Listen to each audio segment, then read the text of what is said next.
yung sagutan ni na Attorney Kapunan and Attorney Ferrer. As a lawyer, basic.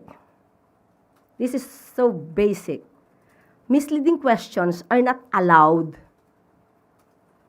especially during cross-examination. Bakit? Kasi if you will ask misleading questions and you will just demand an answer na yes or no, nothing more, nothing less, it will definitely give also a wrong answer. So hindi, sanay na nga tayo sa fake news, pati ba naman sa hearing, magkakaroon pa ng fake news. So hindi po allowed ang misleading questions. Kasi para mong niloloko yung witness mo at pipilitin mong sumagot na oo o hindi.